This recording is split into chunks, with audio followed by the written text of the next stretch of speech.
अखाड़ा में आज हम सबसे पहले बात करेंगे बीजेपी के राम राग की। छत्तीसगढ़ में चुनाव प्रचार के दौरान यूपी के सीएम योगी आदित्यनाथ ने कांग्रेस पर बड़ा हमला कर दिया है। सीएम योगी ने कांग्रेस पर निशाना साधते हुए कहा कि जो भगवान राम का नहीं वो हमारे काम का नहीं। इतना ही नहीं, सीएम योगी ने कांग्रेस पर हमला करते हुए कहा कि माफिया राज भी कांग्रेस की देन है और ये शब्द इटली से आया है।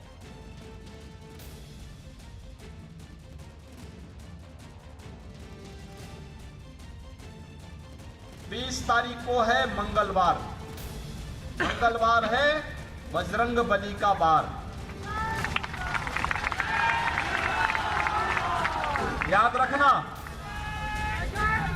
बजरंग बली राम के भक्त हैं और हम सबका एक भाव होना चाहिए, जाके प्रियन राम देते ही तजिए ताहि कोटि बैरी सम यद्यपि परम स्नेही। जो राम का नहीं वो हमारे किसी काम का नहीं। जिन्होंने राम जन्मभूमि मंदिर निर्माण के मार्ग में बाधा खड़ी की है, उस कांग्रेस को हम अपना कोई वोट देकर के इसको खराब नहीं करेंगे। कांग्रेस पार्टी राम का नहीं, ऐसा कह रहे हैं योगी आदित्यनाथ, या फिर फीता विकास का काटते हैं और रैली विश्वास पर कर रहे हैं। दीपिका शर्मा जी बीजेपी से हमारे साथ जुड़ रही हैं, आशुतोष मिश्र जो वरिष्ठ पत्रकार हैं। लेकिन सबसे पहले मैं जानना चाहूंगा प्रेम शुक्ला जो हमारे साथ फोन पर हैं। प्रेम शुक्ला जी, राम राम बहुत जप रहे हैं आजकल भाजपा के नेता। भाजपा के लोग तो पहले से राम राम जपते हैं। जिनको जो है सनातन में आस्था है, हिंदुत्व में आस्था है, भारत में आस्था, तो रामचंद्र में भी आस्था है। जो लोग कल तक राम को काल्पनिक कहते हैं, अब तो वो भी राम राम जपने लगे हैं। कल तक जो मंदिरों में जाने वाले लड़कियां छेड़ते कहते थे, आजकल वो मंदिरों के सामने जाकर नाक रगड़ते हैं। जो कल तक जिनके गोत्र और जाति का और कुछ पता नहीं था, आजकल वो पंडित राहुल गांधी दिखते हैं। तो ये बदलाव तो उधर हुआ है। हमारा तो राम भक्त जो है, राम को हमारे जो है सांस में बसे हुए है। हर भारतीय जनता पार्टी के कार्यकर्ता के, भारत के सामान्य भारतीय के मन में राम का आदर्श है, उसके अंतर्मन में बसा हुआ है। तो आपका ये मानना है कि कांग्रेस पार्टी राम की नहीं है? आप ये कह रहे हैं कि कांग्रेस पार्टी राम की नहीं है? अच्छा अगर वो कांग्रेस इसके अलग अलग मायने हैं। जो राम का नहीं वो हमारे काम का नहीं। नहीं निश्चित बताइए ना, अगर वो राम के होते तो पंडित जवाहरलाल नेहरू के 1950 के दशक में राम जन्मभूमि स्थान पर बने राम मंदिर पर ताला लगवाते। यदि वो राम के होते तो क्या डॉक्टर मनमोहन सिंह की सरकार में सर्वोच्च न्यायालय में जाकर ये शपथ पत्र दायर किया जाता कि राम काल्पनिक है? आपके सवाल है, आप कांग्रेस पार्टी के जवाब भी सुन लीजिए। अखिलेश प्रताप सिंह जी आपकी बात सुन रहे हैं। नमस्कार अखिलेश प्रताप सिंह जी। जी नमस्कार। योगी आदित्यनाथ कहते हैं जो राम का नहीं वो हमारे काम का नहीं। कहा कि अब की बार कांग्रेस को वोट नहीं देना क्योंकि कांग्रेस राम की नहीं।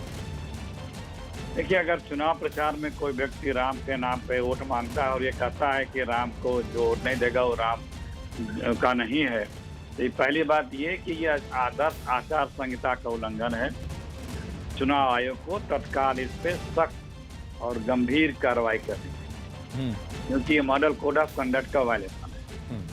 और कौन राम भक्त है, कौन नाथू राम भक्त है, इसमें हमें बताने की आवश्यकता नहीं है। कुछ इस पे हम बहस में हम जाते नहीं। हम एक पॉलिटिकल पार्टी हैं, हम राजनीतिक मुद्दों पे बात करते हैं, राजनीतिक काम करते हैं, राजनीतिक जवाबदेही और जिम्मेदारी। राम हमारे लिए आस्था के विषय है, बाकी लोगों के लिए तिजारत के विषय होंगे, हुआ करें। महत्वपूर्ण ये है कि एक नेता बीजेपी के जो चुनाव प्रचार में जहां मॉडल कोड ऑफ कंडक्ट लगा हुआ, ये कहते हैं कि जो राम का हमें वोट नहीं देगा, जो बीजेपी को वोट नहीं देगा और राम का नहीं देगा, ये वायलेशन है।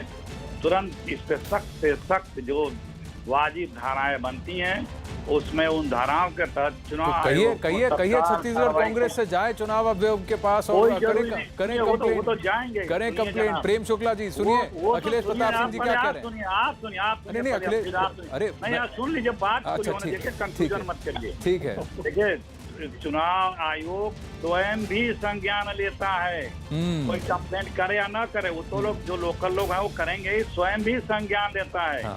स्वयं भी अभी तक ये आपका मत है कि जो उन्होंने कहा है वो मॉडल कोड ऑफ कंडक्ट का वायलेशन है। बीजेपी से सुन लेते। प्रेम शुक्ला जी आप क्या कहेंगे कि आप राम भक्त हैं कि नाथूराम भक्त हैं, ये पूछा गया है आपसे, और दूसरा कहा गया कि जो कहा है योगी आदित्यनाथ ने ये मॉडल कोड ऑफ कंडक्ट का वायलेशन है। देखिए एक बहुत महत्वपूर्ण प्रसंग आपको बताता हूँ। 30 जनवरी 1948 की सुबह सुबह महात्मा गांधी ने कहा कि कांग्रेस को भंग कर देना चाहिए। शाम में उनकी हत्या हो गई। तो नाथूराम के भक्त पंडित जवाहरलाल नेहरू के चाहने वाले ही हो सकते हैं, दूसरा कोई नहीं हो सकता। एक बात। दूसरी बात करें model of code of conduct, तो भाई उस पर जा सकते हैं। और इनकी जानकारी नहीं बता दें, केरल में मुस्लिम लीग के एक इनके सहयोगी विधायक ने अल्लाह के नाम पर वोट मांगा और कहा जो हमको वोट नहीं देगा वो इस्लाम से बाहर हो जाएगा। उसके खिलाफ हाईकोर्ट ने आदेश दिया कि इसको डिस्क्वालीफाई कर दिया जाए। और कांग्रेस के प्रदेश अध्यक्ष केरल के रमेश चेन्निथला उसके समर्थन में खड़े हैं। तो जो अल्लाह के नाम पर दुरुपयोग करके वोट मांगे वो जो है मुसलमान, क्योंकि मुस्लिम कांग्रेस की दृष्टि में वो आदर्श जो चुनाव संहिता है उसका परिपालन है। और दूसरी तरफ यदि कोई जो है सत्य बोल दे, भाई राम के मंदिर के निर्माण के मार्ग में बाधाएं खड़े करने वाले लोग कौन है, तो उसके लिए मॉडल कोड ऑफ कंडक्ट का हवाला दिया जाता है। फिर भी आप निर्वाचन आयोग के समक्ष अपनी बात रखने का इस लोकतांत्रिक प्रक्रिया में अधिकार है। लेकिन कृपा करके बताएं कि अल्लाह के नाम पर वोट मांगने वालों के चरण चाटने का दुष्कर्म कांग्रेस क्यों करती है। अखिलेश प्रताप सिंह जी देखिए फिर वही लाइन पकड़ रहे हैं। देखिए हमें वो लाइन जो पकड़ते हैं इसका जो लेवल स्तर और जो विचारधारा होती है उस पर बहस करता। हमने कहा model of code of conduct का वायलेशन उस पर चुनाव आयोग कार्य करे, अपना उसका अख्तियार बनता है, उसे निर्णय तुरंत इस पर एक्शन लेना चाहिए। और देखिए इतिहास गवाह है कि रावण भी राम भक्त बन के सीता का हरण किया था। कालनेमी नामक राक्षस राम को हनुमान को संजीवनी लाने से रोकने के लिए साधु संत का राम का भक्त बन के बैठा था। और तमाम और संत साधु, यहाँ तक कि महात्मा गांधी की हत्या करने वाला भी राम भक्त बन के सुबह उनको राम राम करके प्रणाम करके उनको गोली मारा था, जो नाथूराम है। तो ये राम का नाम राक्षसों ने भी, राम के नाम का दुष्टों ने भी राम का नाम का प्रयोग किया है। और ये जान लीजिए, और वो दुष्ट समझ जाते हैं वो जो आतताई और वो जो आसुरी शक्तियां हैं वो प्रेम शुक्ला कुछ कह रहे हैं और वो परेशान होते हैं। वो देखिए राम का नाम तो आसुरी शक्ति, प्रेम शुक्ला जी कुछ कह रहे हैं, उसी का आसरा लिया, बस हो गया। हम राजनीतिक व्यक्ति हैं, हमने बात कर दी, मैंने ये भी बता दिया कि राम भक्त बन करके सीता का भी हरण करने वाला रावण को राम भक्त बनना। तो अभी किसने राम का चोगा अचानक ओढ़ लिया है, इस बात पर फिर से बहस छिड़ जाएगी। प्रेम शुक्ला जी, अखिलेश प्रताप सिंह जी धन्यवाद। मैं जरा दीपिका शर्मा जी और आशुतोष मिश्रा से पूछना चाहूंगा। दीपिका शर्मा जी, कौन राम भक्त बन रहा है, कौन राम का चोगा ओढ़ रहा है, कौन रावण है यहाँ पर? देखिए आनंद जी, पूरे देश ने देखा कि किस प्रकार से जैसे ही चुनाव आते हैं, खासतौर पे गुजरात का चुनाव आपने देखा, कर्नाटक का देखा, अब यहाँ पे जो 5 राज्यों के चुनाव हैं, खासतौर पे मध्य प्रदेश, छत्तीसगढ़, राजस्थान, जहाँ पे मुस्लिम मेजॉरिटी बहुत कम है, लेस देन 10% है, और हिंदू मेजॉरिटी जो है वो मोर देन 90% है। आपने देखा किस प्रकार से राहुल गांधी जो है मंदिर मंदिर जा रहे हैं और ये बोल रहे हैं कि ये मैं तो शिव भक्त हूँ, मैं तो राम भक्त हूँ, मैं तो इन भगवान का भक्त हूँ, मैं तो उन भगवान का भक्त हूँ। मैं आपको याद दिलाना चाहूँगी कि यही कांग्रेस पार्टी थी, यही कपिल सिब्बल थे जो कोर्ट में कहते हैं कि अयोध्या का जो मामला है वो 2019 के बाद होना चाहिए था। यही मणिशंकर अय्यर हैं, यही शशि थरूर है जो कहते हैं कि हिंदू तो आतंकवादी होते हैं और अगर मोदी जी दोबारा पावर में आए तो भारत जो है वो पाकिस्तान बन जाएगा, हिंदू पाकिस्तान, हिंदू तालिबान। अरे पाकिस्तान से आपका प्रेम और हिंदुओं को आतंकवादी कहना, चुनावी मौसम में भगवा धारण करके फैंसी ड्रेस हिंदू बन जाना आपका एक प्रोफेशनल पेशा हो चुका है। मैं सिर्फ ये कहना चाहती हूँ कि भारतीय जनता पार्टी के लिए अयोध्या का जो मुद्दा है वो चुनावी नहीं है। हम शुरू से हमारे मैनिफेस्टो में था, आज भी था, सुप्रीम कोर्ट के फैसले की इंतजार कर रहे थे, लेकिन परंतु कोर्ट ने किन्हीं कारणवश कह दिया कि जनवरी के बाद होगा। तो इसलिए हम प्रार्थना कर रहे हैं, हमारे कैबिनेट मिनिस्टर सामने आए हैं। आज योगी जी ने कहा है कि जो राम का नहीं है वो किसी के काम का नहीं है। अरे मैं आपसे पूछना चाहती हूँ आनंद जी कि आपने इतने इंपॉर्टेंट डिबेट्स किए राम मंदिर के ऊपर, अयोध्या के ऊपर, इतने समय से चल रहे हैं, क्यों कांग्रेस का प्रवक्ता कोई राम मंदिर की डिबेट में नहीं आता? क्यों ये बोलते हैं, वहां पे बोलते हैं कि सुप्रीम कोर्ट कहेगा वो मानेंगे, वहां पे वो योगी आदित्यनाथ का बयान अलग है। योगी आदित्यनाथ का बयान ये है कि जो राम का नहीं वो हमारे काम का नहीं। इसके कई लेवल और मायने हैं आशुतोष मिश्र। सिर्फ कांग्रेस पे आक्षेप नहीं है।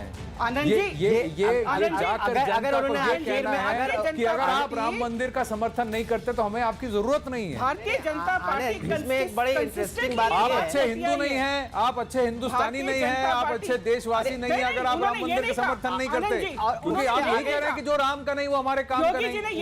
आशुतोष मिश्र, देखिए इसका इंटरप्रिटेशन कैसा भी हो सकता है। नहीं, और उससे एक चीज जो आपने शायद ध्यान नहीं दिया कि अगर वो आखिर में कांग्रेस शब्द इस्तेमाल नहीं करते तो वो कुछ ऐसा लग रहा था कि वो शायद एक वो प्रधानमंत्री की बात कर रहे हैं जो 4.5 साल पूरी दुनिया घूमते हैं लेकिन अयोध्या आने का उनके पास टाइम नहीं है, जो कि छोटी छोटी बातों पे ऑर्डिनेंस कर देते हैं। राहुल गांधी वो जो है सुप्रीम कोर्ट का ऑर्डर पलट देते हैं, लेकिन जहां राम मंदिर का नाम आता है हाथ ऊपर खड़े कर देते हैं कि भैया जो है बीजेपी के एमपी प्राइवेट बिल लाए, तब जो है उनकी राम भक्ति सब गायब हो जाती है। तो ये जो है एक धमकी उन बीजेपी वालों पे भी है जो कि जो है उनको लगता है कि राम के भक्त नहीं है, ये सत्य वो सामने लाना चाहते हैं। सोनिया गांधी कब गई, उसके राहुल गांधी कौन गया, कौन सा राम इनको याद आते हैं केवल जो है। जरा एक मिनट मैं जरा देखना चाहूंगा अखिलेश प्रताप सिंह हमारे साथ अभी फोन पर हैं कि नहीं। अखिलेश प्रताप सिंह जी, एक बात आप गौर फरमा रहे हैं, अब ये जो है ये प्रकरण ये चुनावी डिस्कोर्स में ये बात कही जा रही है।